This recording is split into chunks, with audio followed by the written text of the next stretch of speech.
Okay, let me see. Okay, so if anyone is here and you're hearing me, you can just send a message in the chat for me to be sure that this audio is working.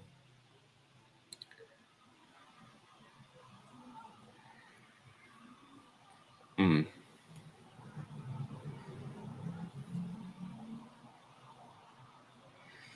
Okay, I think I'm seeing four people. Can you hear me? Okay, I haven't done this in like a forever. Which Chevron is that? Is that Burnett or Chevron Stone? Which of you? Kind of think that's Burnett though. Okay, anyways, I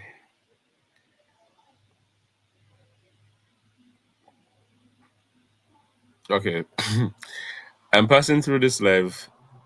I've not done this for a very long time, and it's quite absurd considering that it's something I used to do every day. Uh, one summer, it's not last summer. I think it's the summer before that. I used to go live every day. Uh, but that's when I had time on my hands. Life has changed, and just the beauty of evolving in life comes with a lot of differences and new journeys to take, and as such, it shapes your whole approach to stuff, including leisure and prioritizing other stuff over leisure ever so often. But today I'm on to, did you know that bananas are actually berries? I think I know who that is. No, I have no idea. I have no idea. So today I'm going to read, I have two poems that I plan to read for you, but a little context. I'm going to be reading these two poems because they have been, I think, what year? Bam, bam. Strawberries aren't berries. But think me know who that is, and I think Siobhan should know, but I'm not going to talk about that. Bam Bam, I am just passing through. Long, long, long, long, long, long time. I haven't done this. So, yes. All right. So, I have two poems that I'm going to be reading. And as I said, as a prelude starting, one of the reasons I was just telling them my mom that I used to come live every single day 2 summers ago. But a part of growing and anchoring yourself into whatsoever arena life takes you means that you have to change your patterns. And sometimes the parts of our patterns that have to change are parts that we enjoy. And I really used to enjoy live streaming and keeping up with this side of YouTube, which was very fun, entertaining, riveting, and the least to say unexpected. Like there, you wouldn't know what would come next. But anyways, I have two poems as probably mileposts, or one could say things to indicate. Well, they're symbolic of life changing or life taking you somewhere. Both of them are from Lorna Goodison. And fun fact, I met Lorna Goodison last year, late last year. Let me see if I find a picture that I can share with you of myself and Lorna Goodison. I met her last year, one could say by accident, but I've come to realize that life is very fated and its happenings likewise. And as a result, you never know where life will lead you. So I'm trying to search for that picture of Lorna to show you a beautiful woman in terms of personality and actual physical image. Uh, one who, I don't know, she's everything you thought and more. And it was my honor sharing a moment with her at Cafe Blue in Kingston. All right, so I'm trying to upload this picture so that you can see of myself and Lorna. I think they're having an issue. Ah, I won't belong to Bam Bam. Me just a come on for just a connection and also to provide some form of gratification to self. You know, picture not load. Picture is not loading. Anyways, all right, that's fine. Anyways, let's go to the poems. So I'm not sure if any of you know Lorna Goodison, but if you studied literature in high school or sixth form, possibly university as well, you would have come across her poems. Very influential in terms of her contribution to our artistic arena as Jamaicans or as a Caribbean people. And one of the things she did when we met was she gifted me an entire book. I could share pictures of those if I were able to, but I'm not sure I'm being allowed to do so. Yolanda, Yolanda, you know, say I think that some of my students from school are on this live. Uh, you know, when me there go come live, I said to myself, so you know what? I think I can break down my YouTube following into an interesting dichotomy where, on one hand, you have the uptight, more sophisticated, and then on the other side, we know more than I will say of who makes up that portion. And I could foresee something like this happening. But hey, Yolanda, how are you? I trust that you have been well. I have been well, going through the changes and motions of life and asserting myself accordingly. I just came on to read two poems that have helped me as I transition. Yo, life rough, you know?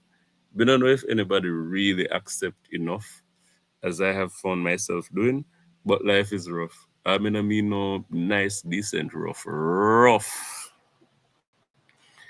And the more you think you are getting used to stuff, life related, the further you are away from solutions. And that's because growth is constant and no solution or work today is not definite or guaranteed to work tomorrow, and nothing that worked on the same matter today is also guaranteed to work on the same matter tomorrow.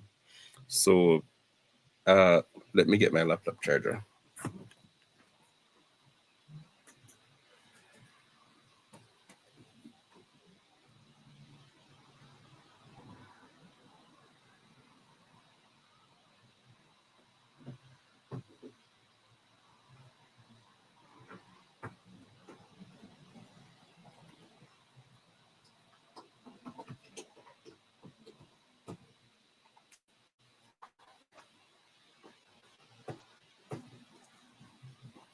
Right.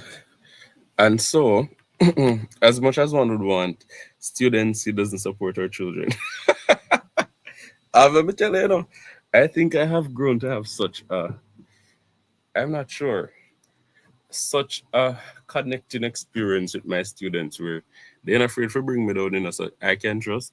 If they're still here when they see me at school, this is something that they will bring up. I can promise you nearly. But before I went for the charge, I was saying that life is just indefinite and the contents thereof, children, not even child. Huh. I'm not going to call out this person, but I think I know who you are. All right. Right. So I was talking about how indefinite life is. And my initial purpose is to read for you today The Road of the Dread, which is not even just a poem. I think it is a scripture for life uh, that will prepare you. I trust, like, in breaking it down to you today, it will help somebody. And the second one I'm going to read is Hearties, which is probably my all time favorite, both from Lorna Goodison. Uh, yes. So let me begin with The Road of the Dread. And I really wish I had the ability to. I'm just trying to remember how to navigate this live stream, you know, because one time gone, I'd know all the solution in terms of what I needed to do to get you to see something if one. Okay, let me share screen. So this says share screen. Ah, here. All right.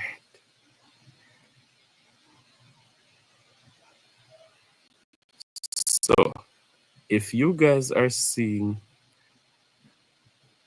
my screen, That's a picture of me and the great Lorna Goodison. Let me see if I can zoom it up a bit. Yes. And as I said to you, a beautiful woman. And the two poems I'll be reading today are from her. Yeah, that's the great Miss Lorna. All right, I can remove it now. So, stop screen.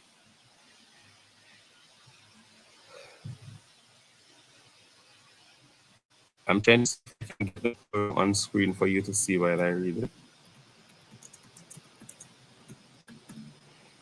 First one, Road of the Dread. Yes, here it is. So let me just share, present, share screen. Ah, all right, so here. So the first one, The Road of the Dread. And I'll just go straight into it. Remember, I said that these poems are more than just poetry that you close in a book and leave and move on with your lives. These are lessons to take with you. That the road not paved like any other black-faced road, and this is referring to life. It no have no definite color, and it fence two side with live barbed wire. And look for no mileposts for measure your walking, and no take no stone as dead or familiar. For some time, you pass a thing you know as call it stone again, and it's a snake ready to squeeze you, kill you. Or is a dead man taking possessions, tease you. Then the place them you feel is resting place because time before that you welcome like rain. Go there again. Bad dog, bad face turn for drive you underground. Where you don't have no light for walk. And you find say that many you meet who say them understand is only them mouth them talk. It's only from them mouth them talk.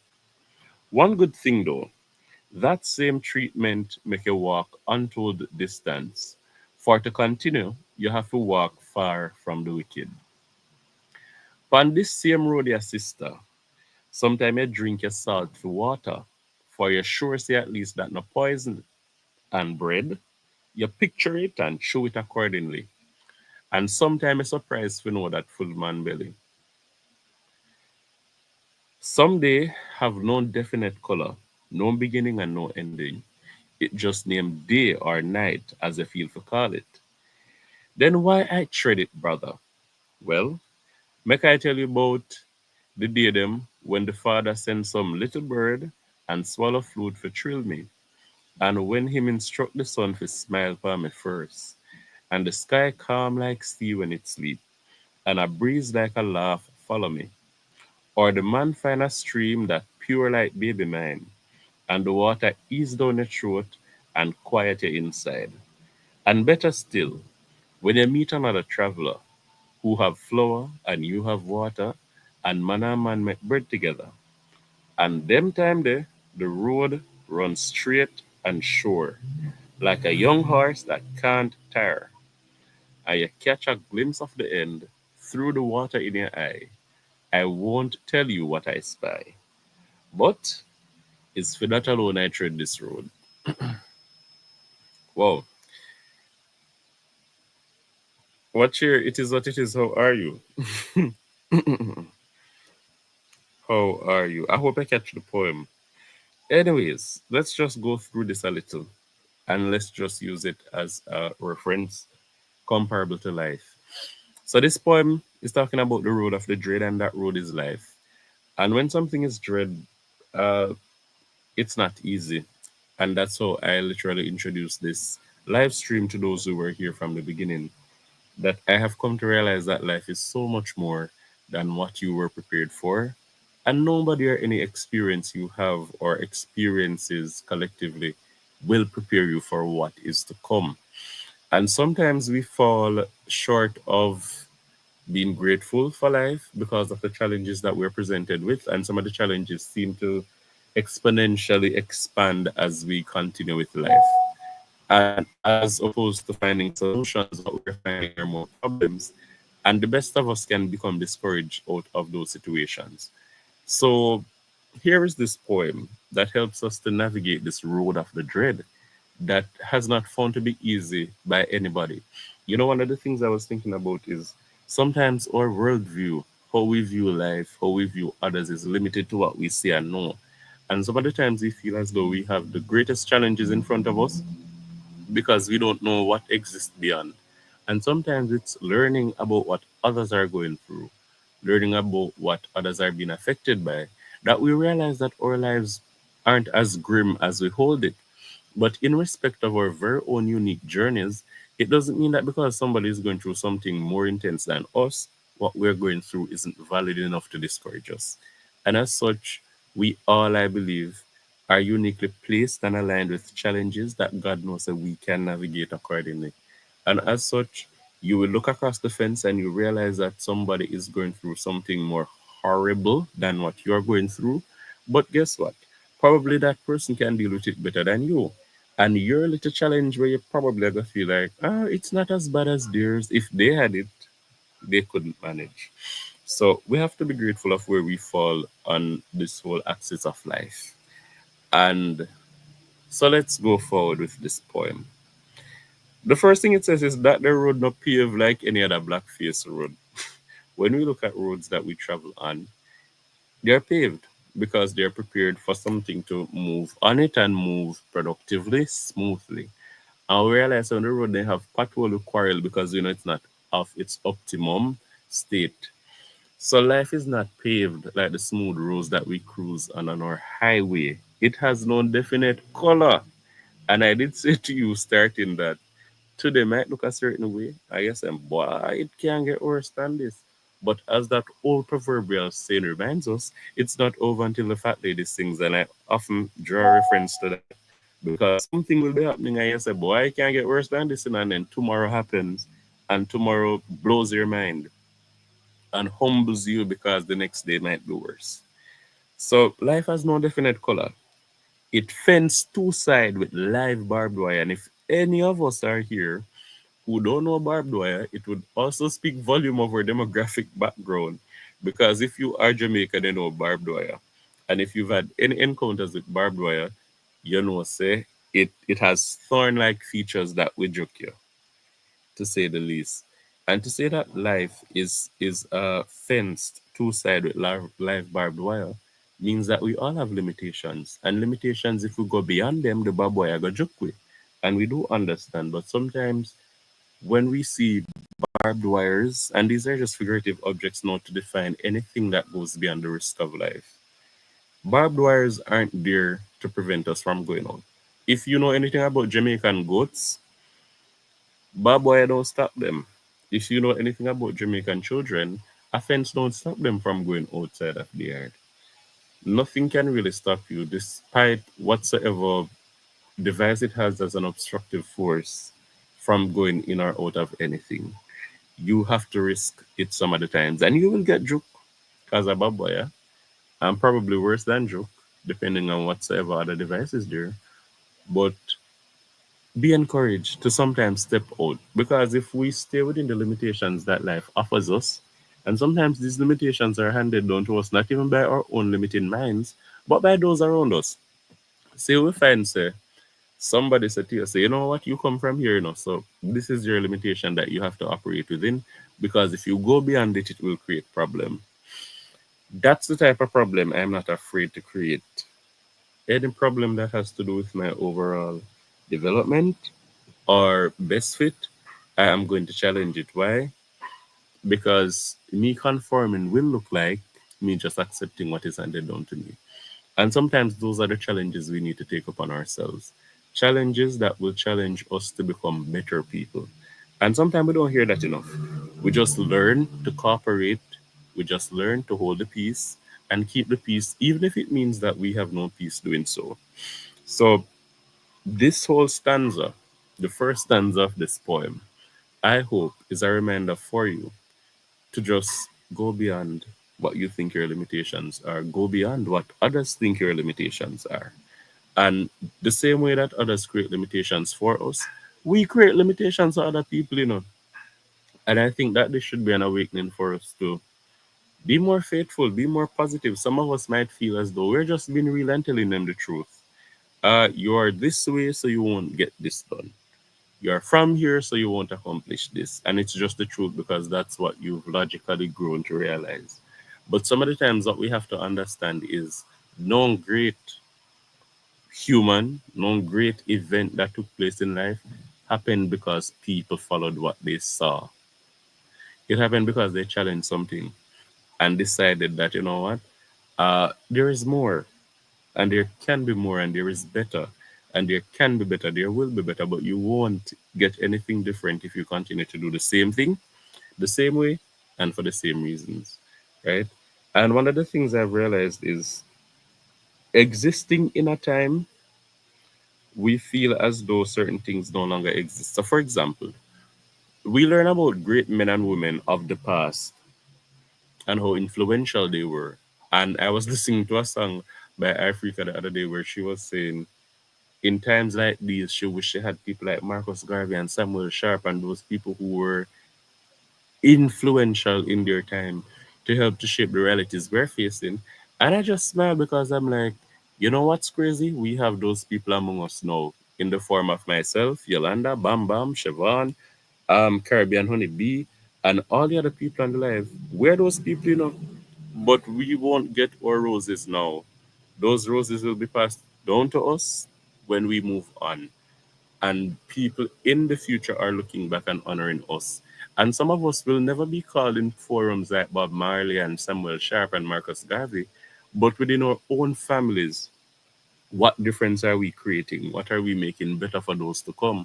What legacies are we passing down? What curses are we canceling and recreating and refocusing an image of our families? So some of the times it's not even the grand things that we should strive to be remembered for. Because I'm nearly positive half of the people in this world who we know honor in memoirs aren't people who worked solely so that they would have been remembered when they pass on.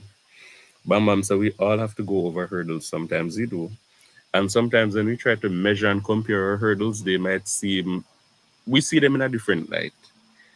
All right, let's move to stanza two. Anna look for no milepost. I recently saw a milepost for the first time, probably late last year or early this year. A friend who lives in deep, well, let me not say, she lives in a rural community, probably more rural than mine. She was driving and she saw a milepost, and she took pictures of all the mileposts she passed after that, and she was showing me. We always hear about mileposts, but I had no idea what they looked like.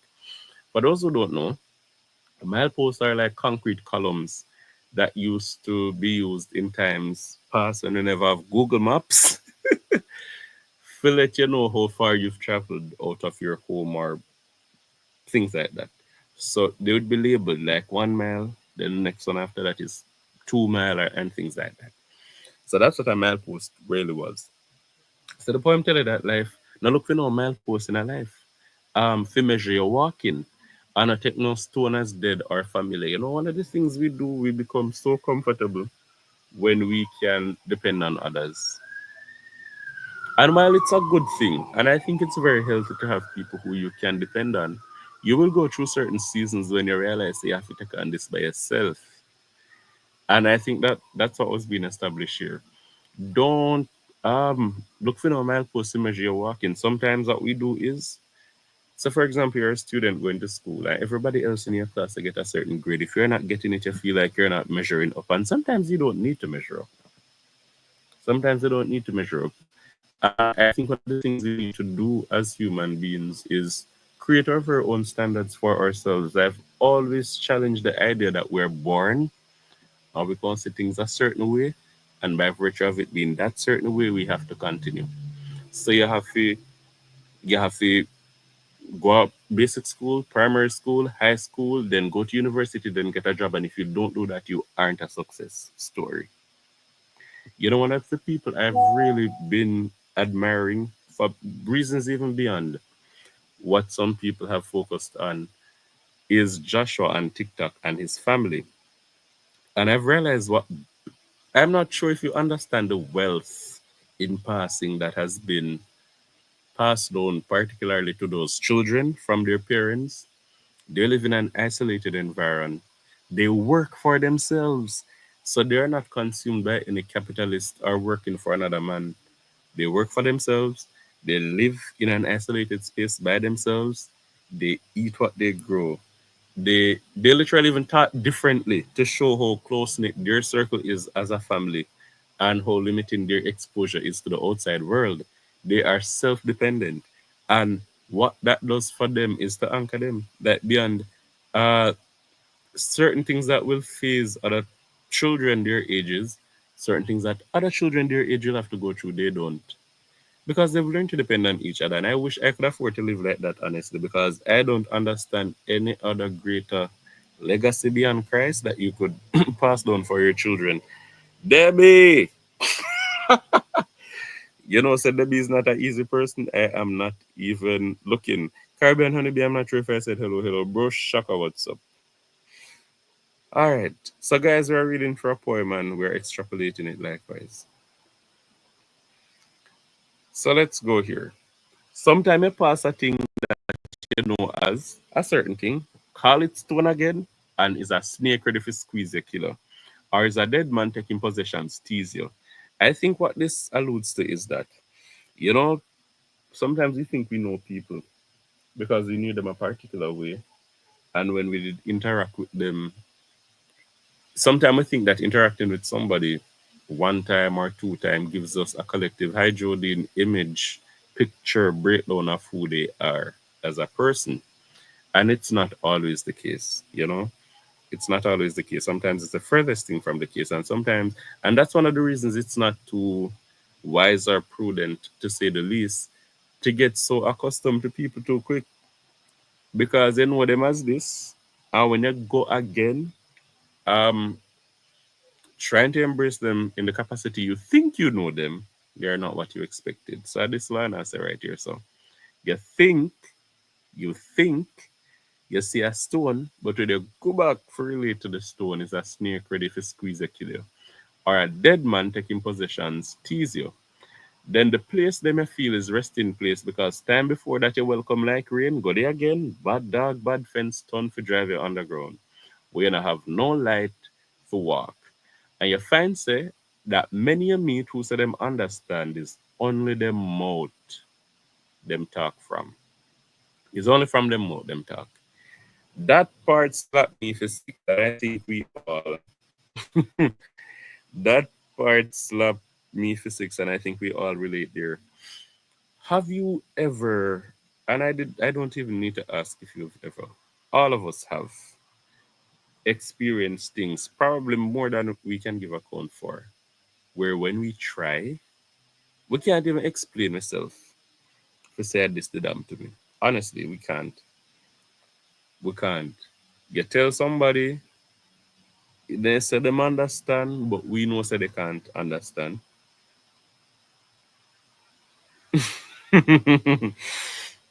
We know say they can't. Debbie, bam bam, Debbie, I brought you down, you know. And you know Debbie have a potential for brought you down, you know. You can't play. Oh my, I don't even remember about those things, thumbs up. But we go through things all the time. And people tell us that they understand because they probably think it's the right thing to say, but they don't. Um, and so we have to create the tenacity to just take it on by ourselves. All right. One thing though, the same treatment make you walk untold distance. For to continue, you have to walk far from the wicked. On this road, your sister, sometimes you drink your salt for water. Guys, I grew up like this, drinking my salt for water, my sweat rather for water. You see, if I don't have something and it's not a definite need, I will not ask anybody for it. Me feel like me can do without it. And on this journey of life, me I realize, especially in the working, me don't know if you couldn't prepare me when me I tell you, say, guys, I'm going to start working. You couldn't call me one side and prepare me. I said, listen, you see where you got to take on yourself now, and this is not unique to my job location. Based on anecdotes I've heard from other people and just what they've had to say about their workplaces, it really lead me for wonder. So, all right then. Um, and that's one of the reasons why me I tell you now, me can't just accept life for it's handed down to me in saying these are the routes you must take to be successful. There has to be more than this. When I see people's treatment of the workplace, you would feel as though it's an inheritance past a government work. May I tell you about it? You'd get the impression that it's an inheritance passed down to them that they have to secure with everything that they have, that they will never lose, that will stay closer to them than salvation itself as it is everlasting, because the length and breadth at which some people go to protect their jobs is above me and beyond, and something I will never understand. The level of trampling down others to get to a certain point, degree, rank, is something I will never and I think I should never understand. And that's not something I stay long enough in any job to understand either. And I'm going to use that reference to explain this part of the poem that talks about drinking your sweat through water and make sure it quenches your thirst, as opposed to asking others for water to drink. When I tell you that, you will realize that you're in a work environment and you're going through a particular thing, and others around you, you think they're going through that particular thing, and you decide to say, okay, that's a shoulder to lean on. And little would you know, uh, little would you know that some of the people you are struggling with at work, they're not struggling.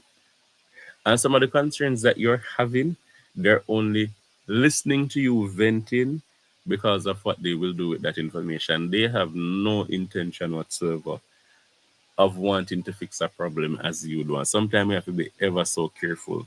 And some of the times, there are those of us who really don't care. And as a result, we just say what we need to say because sometimes that's our device to get it back to who it needs to go back to. But we can't tell them, man. It's the workplace, it it's not simple and it shouldn't be taken simply. Ah, indeed, Debbie. Create a whole broshaka down wear blue. I need to see if I remember how to give him blue. I'm on StreamYard. I'm not sure if it can be done from here. No, I can't do it from StreamYard. But I think I can do it from here. I'm going into the here. Right. Broshaka, I'll talk to you off ear.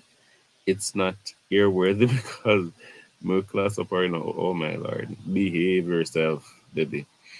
But yeah man, as moderator. Ah, it's done now. Good. So me I tell them say workplace not easy, and I know that you guys know it better than I do.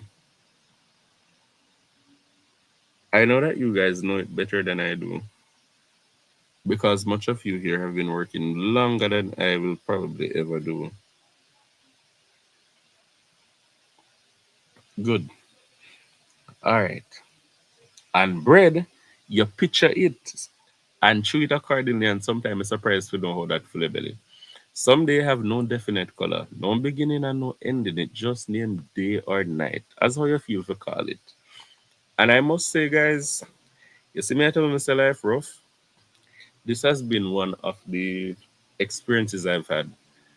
I've come to realize that some days you just find yourself a live and it's meaningless. Like there is no spark of character in each day. It just happens and it comes and it goes.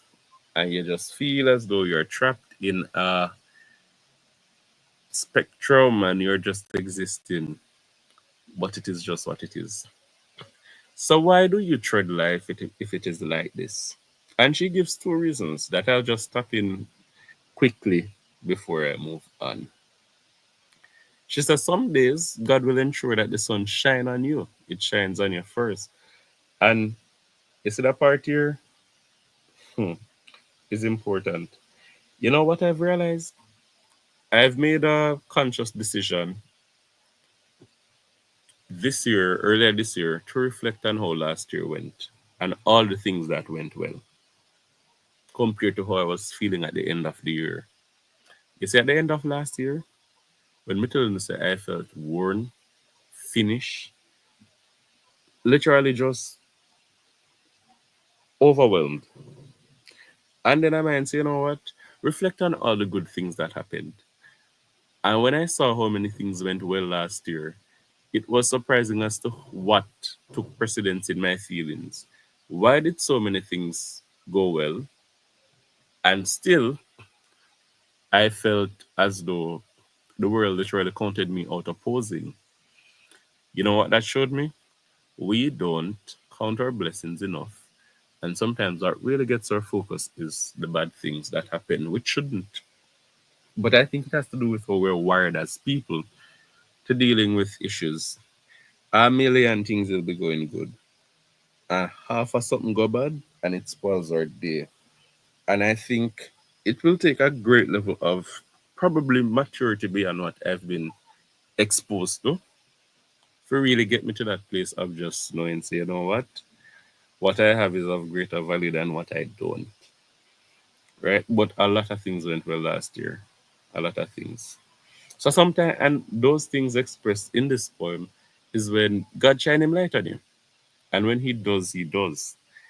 And the last part says, and better still, when I meet another traveler who have flour and you have water, and man and man make bread together.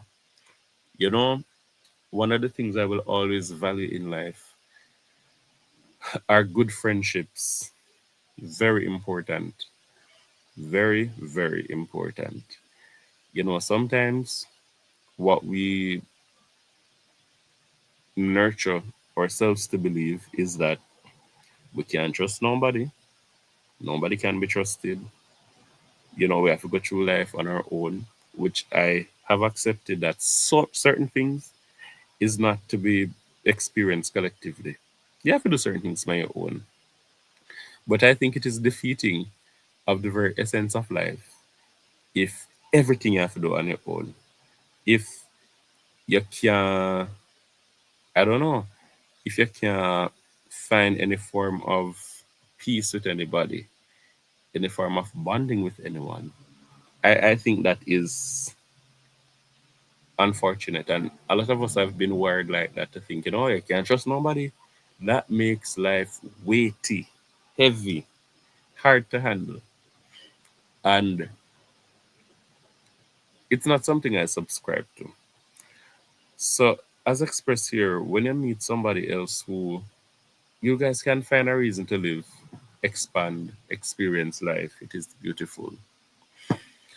All right, so that brings us to the end of one of the poems I told you that have helped me to navigate this whole changing pattern of life. It has not been the easiest, but I am grateful. You know why? I think I've had many instances of coming close to victory, and actually experiencing it where, you see, when things get rough, I just remain patient and wait to see what comes after. All right, let me see if I can keep up with what's happening here.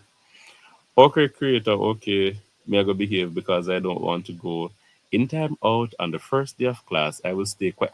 Guys, Debbie, you're giving me no ideas. You see, if I start giving you stories about my children in class, it will never end. I have a student, Debbie, where she got a long suspension. When we tell us a long, I mean long. And you know, believe say the young lady come back at school like today. And the next day she got another suspension to go home, and me tell her say it blow my mind completely. It goes beyond me even being fascinated. I didn't even know what to say to her or her parents because me I said, Jano, like there is no boy, I don't know. But this whole classroom experience is one of the things that has even shaped it has shaped my life in the greatest way. You know, the greatest way. Every day you go to school and you have so many. I have 35 students in my class. I would tell us that 35 different personalities, 35 different realities, 35 different challenges, and I'm just one person. And on a given week, I teach like probably anywhere close to 10 classes, if not more. I just haven't gotten around the numbers this time around. So imagine that 35 times 10 or 11 or 12 that you have to experience every week, and you have to ensure that you're reaching everybody. It has been quite the experience. And, you know, as a young person who has fresh memories of my high school and school experiences, you have to be so careful that the things you were affected by concerning your teachers aren't things you know are passing on as a teacher to students. So you have to find that balance of being lenient and nurturing and being an authoritative force. You have to find that balance of being kind and also having demands. You have to find that balance of being their safe space and also being the weapon formed against them. You have to find that balance of being kind to them, but also that balance of boundary. And you have to find that balance of accepting them for their differences, but also maintaining standards that do exist. You have to find that balance of listening to them and also that balance of dictating as well. And it has been a journey, you know. And I'm very grateful for my job. And I know every day I feel like this to be the truth, to tell you the truth, to be honest. But the lessons I've learned, me I tell you, man, valuable. I'm not sure I'd be safe learning these lessons elsewhere. Because at least the environment I'm working in is one I've been affiliated with for a very long time. And as such, it makes certain things easier. It cushions the fall in certain instances. But me feel like say what I'm doing now is preparation for what is to come. One of the things I have to say though is if you are a parent or you are a guardian of children who go to school, ensure that you are doing your best to ensure that you just understand that a teacher's role basically is to facilitate students when they come to school and they're learning. But learning don't stop at school. It it continues home. And one of the things I've come to realize as a teacher is your primary role isn't even just teaching students. High key. That's something I was never prepared for. Never prepared for. One of the things we come to realize, man, is um students have so many problems. And as a student going to school who was always in the top stream, who've never been among students in a class who had so many issues, me never knows that certain things exist. And as such, now when me I have students in my class who are differing, there are students who come to my school who, well, I don't even want to single out anybody, and that case is unique, so I won't tap into it. But there are students coming to school with so many different issues, insurmountable. Like you'd never know. You would never know. Pitney way literally I raise themselves. Some will want behave like them are raise themselves. And I can't get too specific with the cases because I'm not sure if some of them depend here because as bad as some of them be, me I didn't go OG because I think I have one of the things a student told me the other day. I don't remember if they asked me for something or what. I turned on the fan and the fan kind of opened. I don't remember what it was. I said to them, so my could always bother me.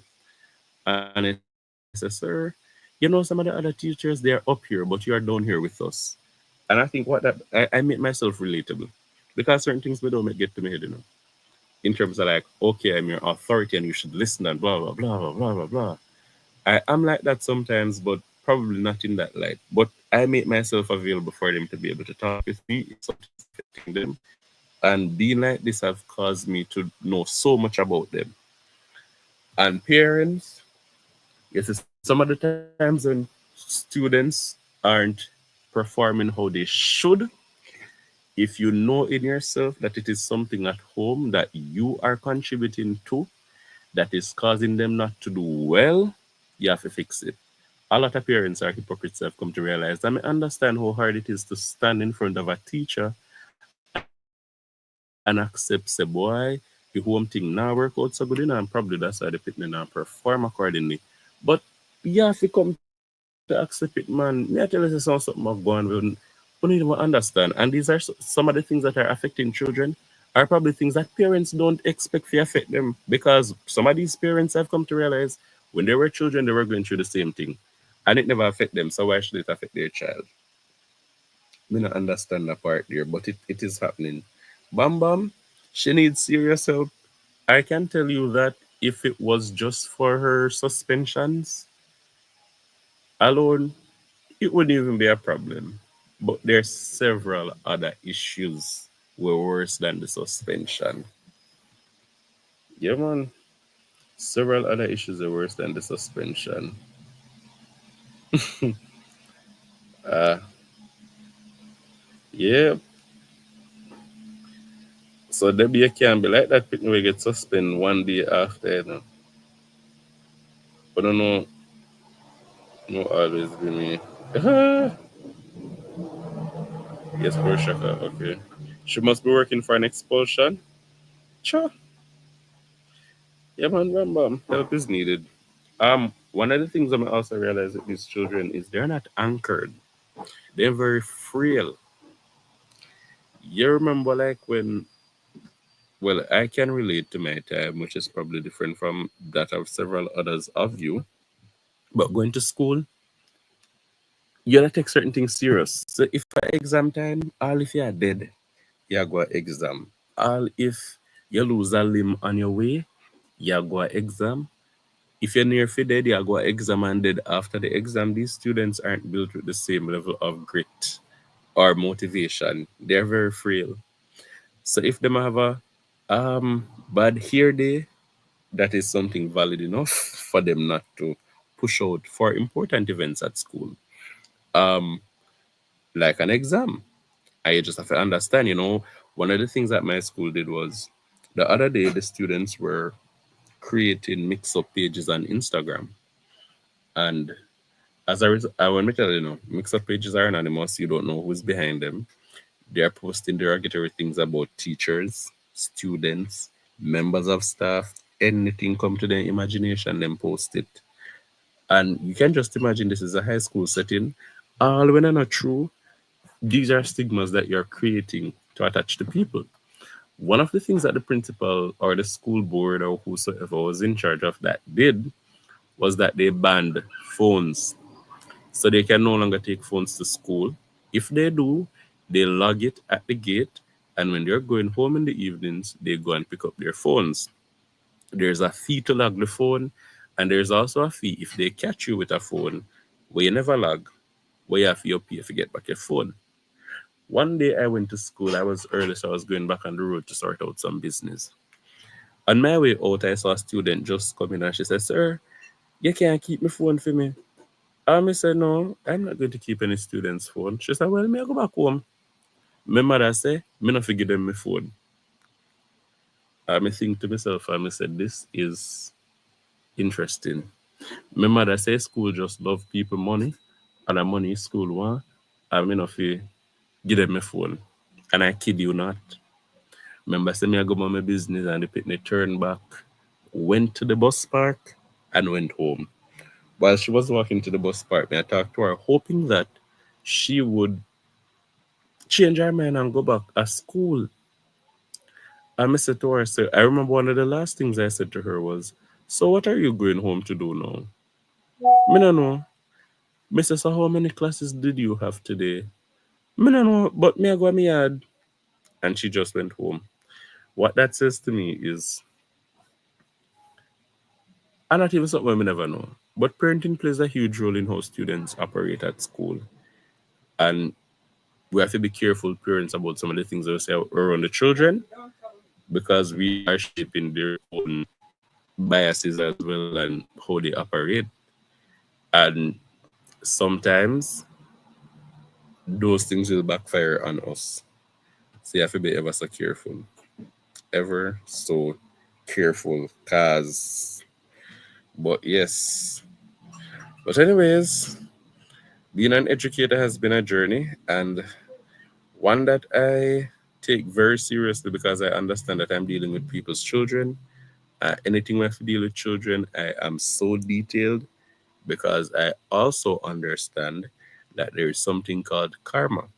And because I too aspire for children of my own, Me can just deal with them anyway me feel like no, because there is a future to come, and my children will have children and people will have to deal with them. Let it not be that whatsoever maltreatment they receive in the future has anything to do with how I treated other people's children now in the present. So every day I push out, I just try to give of my best to them, not to shortchange them, and yeah, bond with them, relate with them as best as I can. Um, but from somebody who is in the classroom, now dealing with those who will be the future generation, all I can say is that they need support.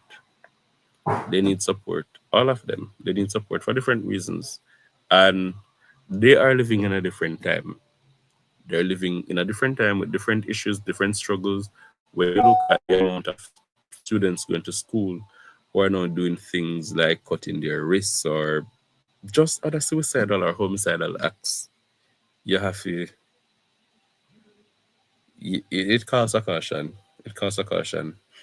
So as best as you can support them, please do. Please do. As best as you know how, please do. Anyways, it has been nearly an hour. However, quite satisfying. It is good seeing you guys interacting with these names that I've not seen in a while. I'm not even going to tell you when I'm going to come back because I really don't know. My schedule is what would determine that, and I have no idea. I am even surprised I was able to do this live today because I got a message from YouTube saying something to the extent of they're going to shut down the channel in 30 days, and I'm sure that was more than 30 days ago. Thank you, Jam Grocery. That's for how much longer it will last. But fingers crossed, fingers crossed, fingers crossed. I think if I could have expelled myself from the space already, I'd do it. But me feel like me wait on God's timing before I move forward. I don't want to preempt anything and literally jump from a frying pan and drop in the fire. But that's the next thing. I did not expect my 20s to be spent like this. Number one, all of the vision boarding I've done, which I think was very informed and supported by like counselors and stuff like that, they were literally skewed. And I feel like that's one of the things I have to pay attention to too. When students or children are vision boarding, you have to guide them. Why me if you say at 20 I could have my own home and my own car and my own family. At 20 I don't even have my own thoughts sorted out. And being 20 plus now, 20 plus couple more years on it, me really sit down good way and I jaw wonder if this is it. But guess what? I understand that these years have to be spent building a foundation that you can build on, in the future. You fat up another picture the life good. Bam bam.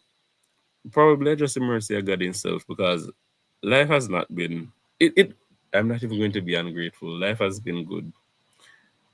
But how you see Bright Lear is not a collective representation of all I've been going through. I have changed physically. Boy, say I am trying to reduce sugar from my diet now because it now going good, man. Nothing about it not going on good at all. So guess what? Me I try to lose a couple pounds, but I've really changed physically though. Like if you should see recent pictures, it's not the same. I shock my own self looking in the mirror sometimes and looking back at pictures like a couple of years back at me. I said, boy, so one colleague I said to me, said, when she weighed herself between last year and the year before, a 1 pound she gained. And me, I said, but what, why me couldn't they write us? So, but me just have to understand. So listen, I have to just take that off of my mind because guess what? As soon mango season again, and guys. So when a mango time, down to school me there. I eat mango like every day. Every day. Me love mango with a passion. There's a teacher who takes when a mango time, she carry the 6 pound flour and rice bag, them retail bag. She carry that full. I have a friend who live across the street from school who have a Julie mango, which is my favorite, by the way, in her yard. And when me tell you, when him a come with mango, I just, ah, and she just live right across the street and me can stretch. Um, there's a student who, boy, have some Julie mango. Me just know say any pawn losing, I go on and I know. It's not no. If I teach unruly children, bro shaka every single day. Every single day. But one lesson I've learned teaching unruly children is you can't fight fire with fire if your intention is to out the blaze. I remember the first Monday of teaching ever. When me tell Mr. Man, I went home and me not really cry. I could not cry. But all I had to do was reflect and wonder how I was going to do this for another day, let alone another year, which I'm on now. I I went in and I was just firm. I talked to them. It just never worked after a while. One, it was not me. And when children are unruly, they have reasons for being. And sometimes you just have to connect with them and find out and try to understand and relate with them. And one thing I won't do, even though I was an A student, even though I did not give trouble at school, I'm not going to use that experience to say, oh, um, not Pitney not supposed to give trouble at school, not Pitney not supposed to underperform. You just have to understand. You just have to understand and you just have to work with them and help them as best as they can. And trust me, sometimes helping them does not help you. But you still have to do it because it helps them. Sometimes they don't see what contributions you're making in their lives. Sometimes they will not value, neither can they because they're children and they won't understand. And that no means you're not gonna have to just be firm at times, but you just have to understand sometimes, man, that we don't live in a perfect world. Definitely don't live in a perfect world. And one of the things I know for sure because I was a child and I'm now an adult, you always remember the experiences you had as a child. You might forget things that happened to you as an adult, but as a child, those things are cemented in your memory. They have nowhere going.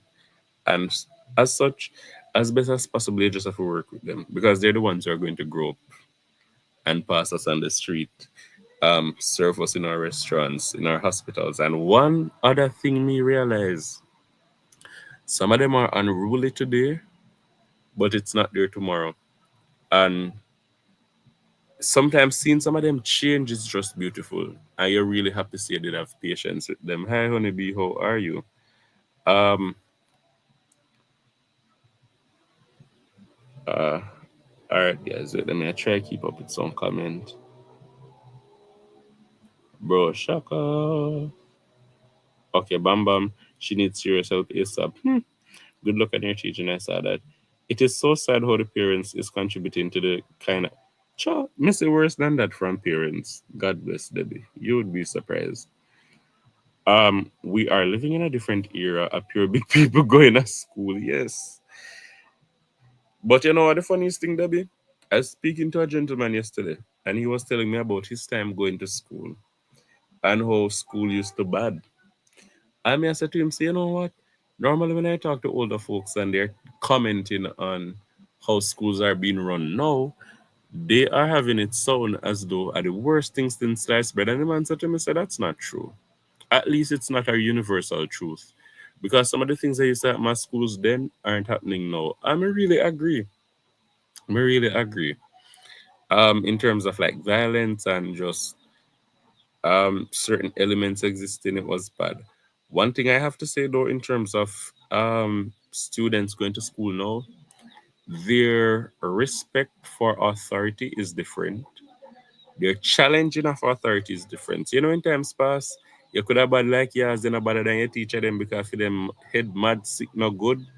No, I tell them earlier, you can't fight the fair with the fair because they were really I've seen teachers having to run from situations with students because they are afraid of what they would do to the student.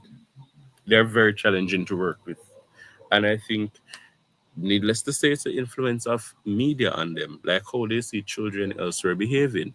questions they hear children elsewhere asking, things they see children elsewhere doing, that they just think is appropriate, age appropriate for them to do, and then just do it. But then I understand that we live in a different cultural context, but cultures are converging. We're facilitating it for them through media access and social media. So what you will really expect them to do? You just have to deal with them as on an individual basis. Yes, Debbie, and also on a situation basis. Uh, I once wanted to become a teacher, but I'm so glad that I changed course. I probably would be in jail. God bless Debbie. Let me whisper this part. I am surprised I'm not yet in jail. Sometimes your impulsive treatment of matters are jailbound. High key. But you know, you know, I grace of God still. But may I tell you, it's a mystery me not enough because on one hand, me and sometimes you have to hold them and cook them. You have to cook them, man. Me I tell you, right up in the high school, right up in the high school, you have to stand your grounds. You have to stand your grounds, man. But me I tell you about Pitney we tell teachers there. Make them bucket teacher road. I'm telling you about females, too, you know? Females. A little girl telling a big teacher, no make me see out the road. And this little girl just in a grade 8. And based on how the teacher felt, she just moved off same time because if she stood around there, she said she not trust what she'd have done. And it gets worse than that. It gets worse than that. Worse, worse, worse than that. So yeah, but somebody has to do it. I never imagined myself coming into teaching. Um, but I have to count my blessings. One day I'm going to come and share all of the blessings that have come from teaching from me for me. And there are things I never expect to come from teaching. Teaching is a very unassuming place for these blessings to come from. And they are life-changing moments. One of them is on the way now. And if it happens, me I tell you no. Same speed, I'm coming to talk to you guys. And it's all about trusting your journey and your time, and being patient and humble. Because much of you know that I studied journalism and teaching is outside of my arena of uh, training. And based on my just credentials, I could be pursuing other jobs. But here I am teaching at my old school. Um, mhm. And I've seen the impact I've been able to make, and that's a blessing.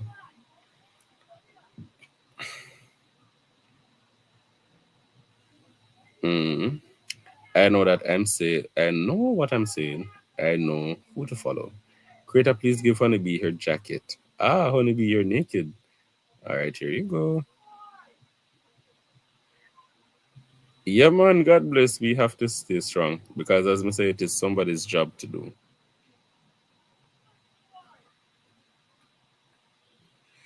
All right, so this is where I'm going to leave you. I'm going to consume my Sunday dinner. Um, there are several things to do in preparation for tomorrow, but we take it a step at a time. I trust all of you are well.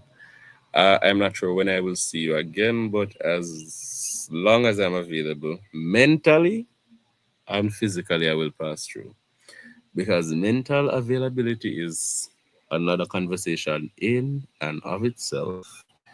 So, nice meeting with you. Nice talking to you. Hi, Honeybee. Yes. Angela, Debbie, Bro, Shaka, Bam Bam, uh, Honeybee, Jam Grocery, Jodine. If I miss out anybody, please bear with me. Caribbean Honeybee. Nice talking to you today. Do enjoy the rest of your Sunday.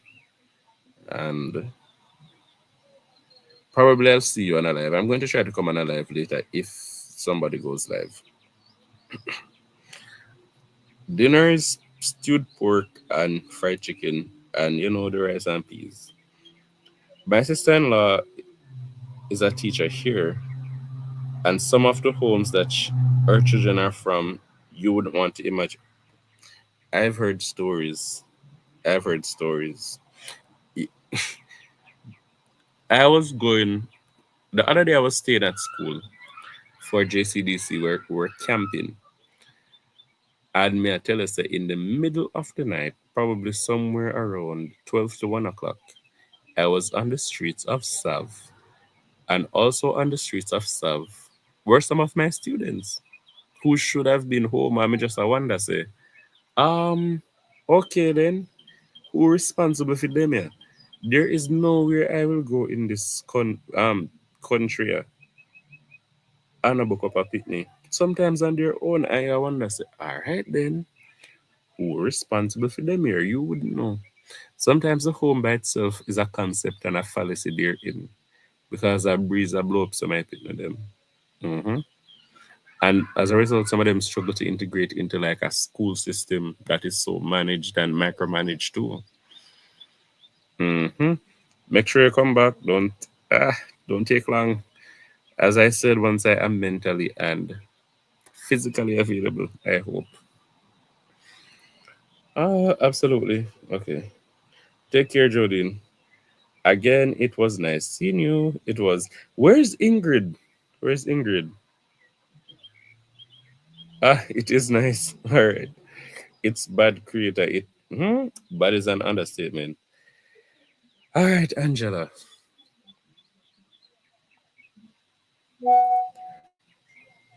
If your name starts with K, you student right here. If your name starts with K, send me a DM now. All right. Okay, so it's you. It's you right there. I see. I see. Guys, this is a very rude student right here called IDK. Absolutely rude. She has been there all the time. Rude? It's completely fine. It's completely fine. I probably will send her an inbox. I have her number. Such lies. Intriguing. Intriguing. Um, bye guys. As IDK said, I'm going to eat and sleep. Ciao. Mm, why did anyways. Anyways. Oh honeybee no. Honeybee no. Oh no, she's my little daughter, honeybee. You shouldn't have done that.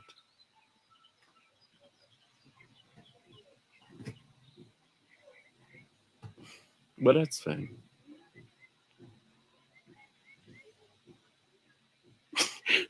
Angela. Angela, all of that was just gimmicks. Yeah, yeah, yeah, yeah.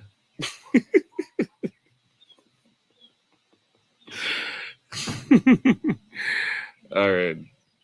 Okay, I'm trying to see how to end the live stream.